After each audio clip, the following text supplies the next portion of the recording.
네, 오늘 누가복음 말씀입니다. 공간복음은 지리적으로 분류하면 셋으로 분류한다고 전에 말씀을 드렸습니다. 예수님의 갈릴리 사역, 갈릴리에서 예루살렘으로 가는 길에서의 사역, 그리고 예루살렘에서의 사역, 이렇게 셋으로 구분됩니다. 그 중에 갈릴리에서 예루살렘으로 가는 길에서의 사역은 그 주된 주제가 제자도라고 말씀을 드렸습니다.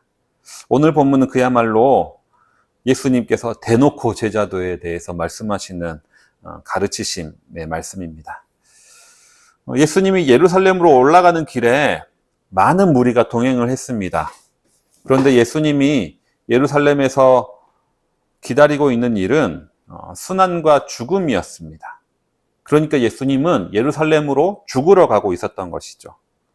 그리고 실제로 예수님 본인도 자신이 죽으러 가고 있다는 것을 알고 있었습니다. 누가복음 9장에 보면 가이사랴 빌립보에서 이미 제자들에게 본인이 죽으러 가고 있음을 예고하셨던 것이죠. 예수님은 예루살렘으로 죽으러 가고 있는데 그 예수님을 따라가는 사람들은 상당히 많았습니다. 많은 무리가 예수님을 따르고 있었던 거죠. 대체 왜 그랬을까요?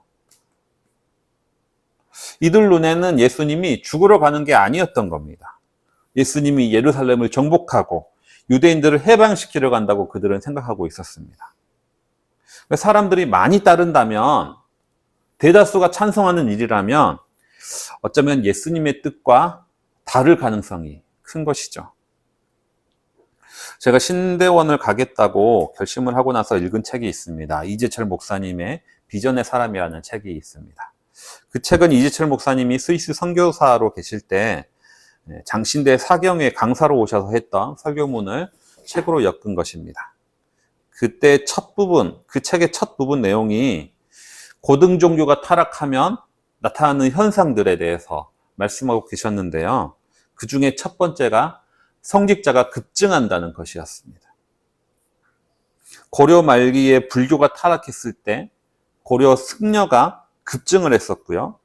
티벳의 라마 불교가 타락했을 때 티벳의 남성의 70%가 승려였다라고 합니다. 중세시대 카톨릭이 타락했을 때는 유럽의 신부들이 넘쳐났습니다.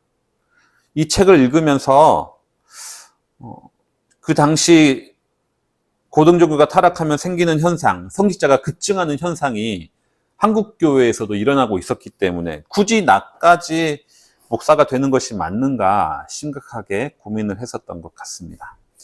왜냐하면 그때 장신대 신대원 지원자가 1200명이 넘을 때였습니다. 신대원에 들어가려고 재수나 삼수는 기본이라고 했고 어떤 사람은 10수를 한다는 이야기까지 있을 때였습니다. 목사가 이렇게 인기 직종이었고요. 서로 목사가 되고 싶어 하던 시대였습니다. 그때 과연 내가 목사가 되려고 했던 이유가 무엇인가? 나는 왜 목사가 되려고 하는가? 자꾸 되물었던 때가 있었습니다. 왜 성직자가 인기 직종이 되면, 왜 성직자가 급증하면 종교가 타락하게 될까요? 대부분의 사람들은 돈 잘 벌고 권력을 누리는 자리를 선호하기 때문에 그렇습니다. 희생하고 낮아지고 헌신하는 자리를 가고자 하는 사람은 극소수였습니다. 따라서 많은 사람이 성직자가 되고 싶어 한다는 것은 그만큼 성직자가 돈을 잘 벌고 권력을 누리는 자리가 되었다. 그만큼 타락하기 쉬운 자리가 되었다라는 것을 의미하는 것이죠. 제가 신대원 시절에 이사를 한번 하게 되었는데 이게 목사들은 이사할 때 눈치가 많이 보입니다. 왜냐하면 제일 눈치를 많이 보이는 게 책이 많기 때문에 그런 것이죠. 그 당시는 이미 이제 신대원 1학년 때인데 그때도 집에 저는 책이 많았습니다. 그래서 이삿짐을 나르던 분이 책을 둘러보시면서 혹시 나보고 목사냐고 물어보시더라고요. 그래서 저 아직 목사는 되지 않았고 신학생인데 목사 안수를 받을지 안 받을지는 고민 중입니다 라고 얘기를 했더니까 그분이 왜 고민해요. 목사 되면 좋은 거예요. 목사 되기만 하면 좋지. 이렇게 말씀하셨던 기억이 납니다. 안 믿는 분들도 목사가 되면 좋은 것이라고 생각했다는 것은 그만큼 목사라는 직업이 어쩌면 하나님의 뜻과는 많이 달라졌다는 것을 의미하는 것일 수도 있는 것이죠. 예수님을 따르는 무리가 많아졌다는 것은 그런 의미가 있는 겁니다. 대부분, 물론 대부분의 사람들은 자신을 따르는 무리가 많아지면 좋아할 겁니다. 하지만 예수님이 보기에 자기를 이렇게 많은 사람이 따른다는 것은 정상적인 상황이 아니었던 겁니다. 이들은 분명히 나를 따른다는 것이 무엇인지 잘 모른다. 아니면 뭔가가 오해하고 있는 것이 분명한 겁니다. 예수님은 죽음과 희생의 길을 가는데 이것을 가기를 원하는 사람이 이렇게 많을 리가 없는 것이죠. 그래서 예수님은 그 자리에서 제자도에 대해서 가르치시는 겁니다. 예수님이 이렇게 말씀하신 의도가 뭐냐면, 아니다 싶으면 돌아가라. 네 생각과 다를 거다. 그러니까 제발 좀 돌아가라. 아마 이런 의도로 말씀하셨을 겁니다. 오늘 말씀에서 예수님은 그분의 제자가 되기 위한 세 가지 조건을 이야기하고 있습니다. 그 중에 첫 번째는 26절입니다. 가족과 자기의 생명을 미워해야 된다라고 얘기합니다. 가족도 미워해야 되고 심지어 자기 생명까지 미워해야 된다. 여기서 미워하라는 말은 진짜 말 그대로 미워하라는 말은 아닙니다. 그것은 우선순위에 대해서 말하는 유대식 표현이라고 볼 수가 있습니다. 자기 목숨을 미워하고 가족들을 미워하라는 말은 그것보다 예수님을 따르는 것을 더 우선으로 여겨야 된다 라는 말씀인 겁니다. 가족이라는 것이 무엇입니까? 우리의 가장 근본적인 인간관계를 의미합니다. 친구와 동료는 버려도 차마 버리지 못하는 관계가 가족이고 핏줄이지 않겠습니까? 그런데 이 인간관계마저도 예수님을 따르는 것에 방해가 된다면 단호하게 끊어내야 된다라고 말씀하시는 거죠. 예수님을 따르기 위해서는 사사로운 인간관계에 얽매여서는 안 된다는 말씀입니다. 최근에 제 페북에서 어떤 한 목사님이 크게 논란이 되었습니다. A라는 목사님이 지난 7월에 명성교회 산상성에 가서 말씀을 전한 것을 B라는 목사님이 페북에 공개적으로 저격을 했기 때문입니다. 개똥이다 이렇게 글을 올렸습니다.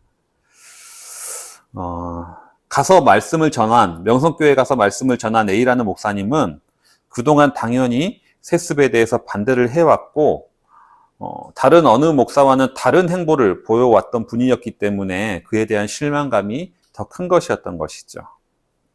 그로 인해서 페북 글과 그의 댓글들을 저도 관심 있게 읽어보았는데 그분이 왜 가서 설교를 했는지 명확하게 해명하지는 않았지만 여러 댓글들을 유추해본 저의 결과 B 목사님이 설교한 이유를 유추를 해보면 정말 그분과 친한 분이 계속해서 설교를 해달라고 부탁했던 것 같습니다. 4번을 거절하고 5번째 되니까 자꾸 부탁을 하니까 가서 설교를 하셨던 것이죠. 물론 명확하지는 않지만 저의 추측이 그랬던 겁니다. 그런데 그 중에 B 목사님을 옹호하는 댓글들도 많이 있었습니다. 가장 많은 글은 그 목사님은 그럴 분이 아니시다. 절대 그럴 분이 아니시다. 가서 설교를 했다면 그 나름대로의 이유가 있을 것이다. 라고 말씀을 하는 것이죠. 그런데 이런 모습을, 이런 반응을 가장 많이 보였던 사람들이 사실은 현재 남아있는 명성교회 교인들이었거든요. 지금 김삼환 목사님과 김하나 목사님은 전에는 다른 교회에서 세습을 하면 비판을 하셨던 분입니다. 그리고 공개적으로 자신들은 절대 세습하지 않겠다라고 단언을 했던 분이셨던 것이죠. 그런데 그분이 세습을 한 것이죠. 그 교회에 남은 분들은 우리 목사님은 절대 그럴 분이 아니시다. 만약에 그분들이 세습을 했다면 그럴 수밖에 없는 나름의 이유가 있을 것이다. 이렇게 생각을 해왔던 것이죠. 그로 인해서 결과적으로는 그 세습에 찬성하는, 동의하는 모습을 보이게 되는 겁니다. 이것은 사람에 대한 믿음이 그리스도에 대한 믿음을 앞서가는 겁니다. 예수님은 유대식 표현대로 하면은 사람을 사랑하고 그리스도를 미워하는 행동이 돼버린 것이죠. 물론 진짜 나름의 이유가 있을 수도 있습니다. 하지만 그 사람은 그렇다 치더라도 나는 나름의 이유가 없으면서 인간관계에 연연하게 되는 꼴이 돼버리는 거죠. 그리스도를 따르기 위해서 인간관계를 끊어내는 것은 쉽지가 않습니다. 이렇게. 사실 착한 사람일수록 더 쉽지가 않죠. 남에게 상처 주는 것을 싫어하는 사람은 이렇게 끊어내기가 어렵습니다. 하지만 온전히 그리스도만 따르는 삶을 살다 보면 우리는 언젠간 이런 선택을 해야 될 때가 옵니다. 왜냐하면 우리를 무너뜨리려 하는 사람들은 관계를 지키고자 하는 마음을 교묘하게 이용하기 때문에 그렇습니다. 남에게 상처 주기 싫어하는 그 마음을 이용합니다. 그리스도를 따르기 위해서 남에게 상처 주는 것에 자꾸 죄책감을 느끼도록 만듭니다. 그런데 사실 조금만 내 내면을 들여다보면 내가 착해서 관계를 끊어내지 못하는 것이 아니라 착하다고 보여지고 싶어서 끊어내지 못하는 것일 수도 있는 것이죠. 가이사랴 빌립보에서 예수님이 처음으로 순환당하실 것을 예고하셨을 때 베드로는 제발 그렇게 하지 말라고 항변했습니다. 그때 예수님은 베드로에게 사탄아 내 뒤로 물러가라 라고 소리쳤습니다. 예수님이 사랑하시는 제자였지만 그리스도께서 가는 길을 막는다면 예수님은 얼마든지 그 관계를 끊어낼 수 있었던 분이셨던 것이죠.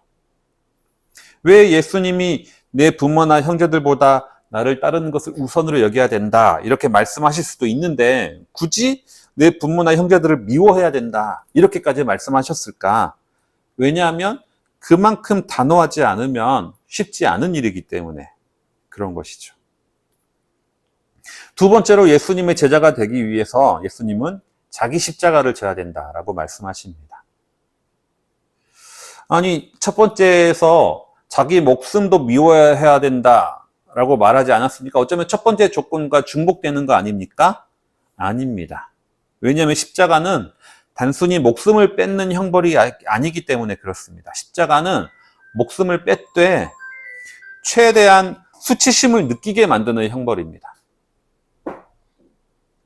주 예수를 따르기 위해서는 수치를 당할 수 있어야 합니다. 예수를 위해 죽는 것이 명예로운 일이라면 물론 쉽지는 않겠지만 명예를 중요시하는 사람이라면 그럴 수는 있습니다. 그러나 수치스러운 죽음이라면 이건 정말 쉽지 않은 일인 것이죠. 예수님을 따른다면 최소한 비도덕적인 행위는 하지 않을 텐데 어떻게 명예가 실추되고 수치를 당할 수 있을까요? 왜냐하면 사람들마다 중요하게 생각하는 도덕적 기준이 다 다르기 때문에 그렇습니다. 만약에 제가 명성교회 세습에 대해서 비판을 한다면 워낙 무명이니까 비판을 해도 아무도 모르겠지만 혹시라도 만에 하나라도 그게 알려진다면 사람들은 어떻게 생각할까요? 저의 의견에 동의하고 동조하는 사람도 있겠지만 다르게 생각하는 사람도 있을 것입니다. 저 인간 명성교회에서 목회를 배웠으면서 어떻게 저렇게 배은망덕한 짓을 하느냐. 자기 교회가 부흥되지 않으니까 질투심에 눈이 멀어서 저렇게 말을 하는 것이다. 어떻게든 명성교회 비판해가지고 자기 이름 알리려고 하는 속물 아니냐. 자기 가족도 제대로 건사하지 못하면서 무슨 자기가 목회자냐 등등 이런 온갖 도덕적인 비난들도 쏟아질 겁니다. 어쩌면은 공개적인 조리돌림을 당하면서 제대로 수치를 당할 수도 있게 되는 것이죠. 내가 옳은 길을 간다고 해서 모든 사람이 나를 인정해 주지 않습니다. 내가 죽음을 각오한다고 해서 명예를 얻기는커녕 오히려 수치를 당할 수도 있습니다. 하지만 이것을 감당할 수 있는 사람이 그리스도를 따를 수 있다라는 말씀입니다. 이것은 쉽지 않습니다. 특히 쉽지 않은 이유가 뭐냐? 내 기준까지 흔들릴 수가 있기 때문입니다. 내가 정말 옳은 것인가? 내가 정말 잘 가고 있는 것인가? 하는 의심이 들 수밖에 없기 때문에 쉽지 않은 것이죠. 하지만 그럼에도 불구하고 그리스도의 길을 걸어가기 위해서는 내가 사람의 인정을 받기 위한 사람의 인정을 받는 것이 내 목적이 아니라 그리스도의 하나님의 인정을 받는 것이 내 삶의 목적임을 끊임없이 상기시켜야 됩니다. 예수님이 말하는 세 번째 조건은 자기 소유를 다 버리는 겁니다. 이거는 부자 관리가 예수님을 따르겠다고 했을 때도 예수님이 말씀하신 조건입니다.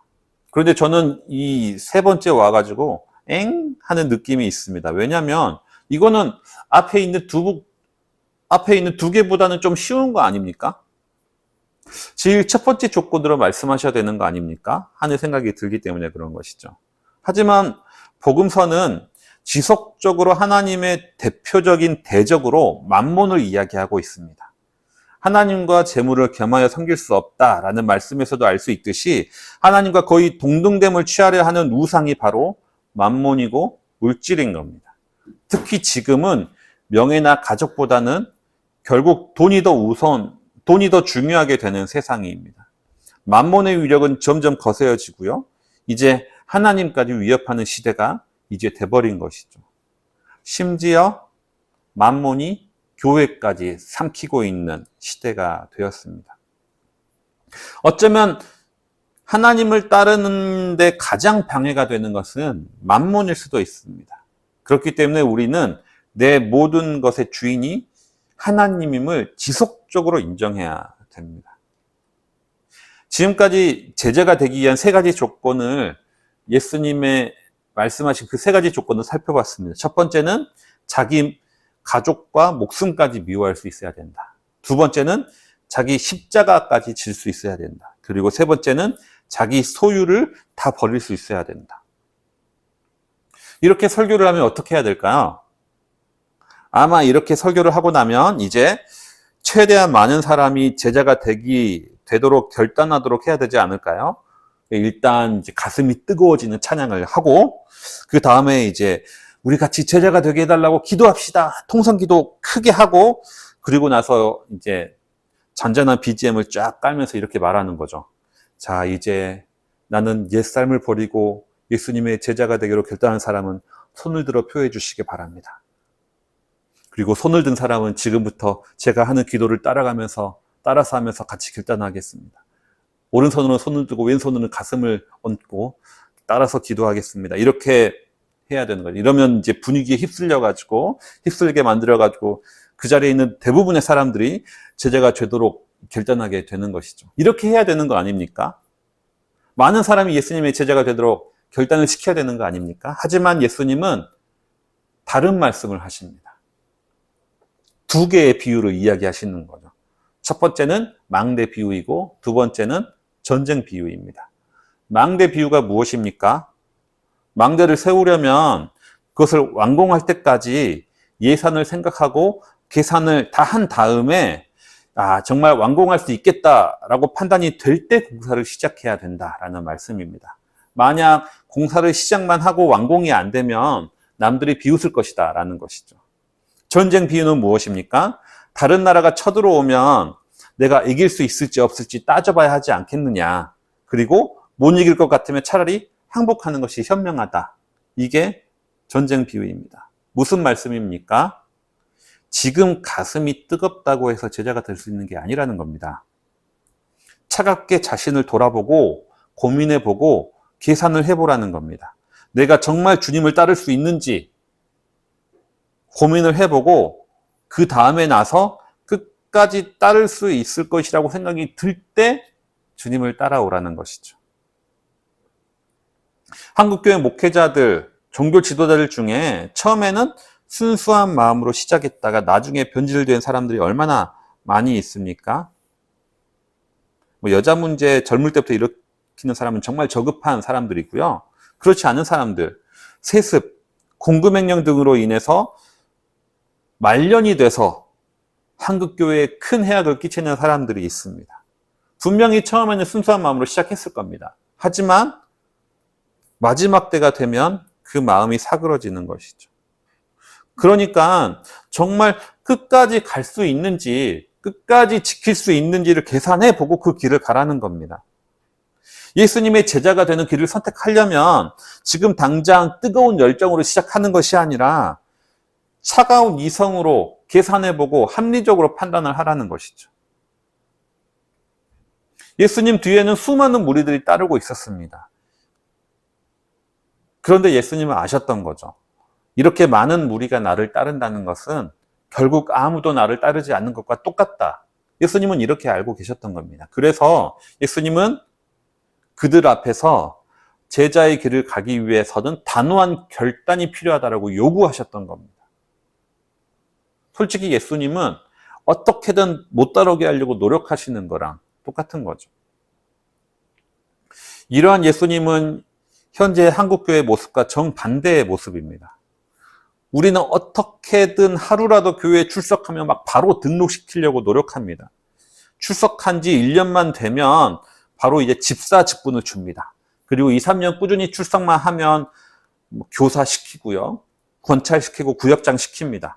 그리고 좀만 더 지나면 안수집사, 권사 직분을 줍니다. 거기다가 이제 경제적으로 어느 정도 부유하면 장로 직분까지 주는 거죠. 우리는 어떻게든 빨리 직분을 주려고 안달인 모습을 보입니다. 왜냐하면 그래야만 교회에 붙어 있기 때문에 그런 것이죠. 그러나 그 과정 중에서 그리스도인으로서 삶을 살아가는 데는 별로 점검하지 않습니다. 얼마나 하나님께 헌신되었는지는 별로 관심이 없습니다. 그냥 어떻게든 교회 등록교인을 늘릴까 그것만 중요시 여겨왔던 겁니다. 왜 그렇습니까? 교회 등록교인이 늘어나야 헌금이 늘어나고 헌금이 늘어나며 건물을 크게 짓고 건물을 크게 지으면 또 그거 보고 교인들이 더 많이 올 것이고 교인들이 더 많이 오면 또 헌금이 늘어날 것이고 우리는 이렇게 교회를 키우고 대형교회만을 꿈꾸면서 살아왔습니다.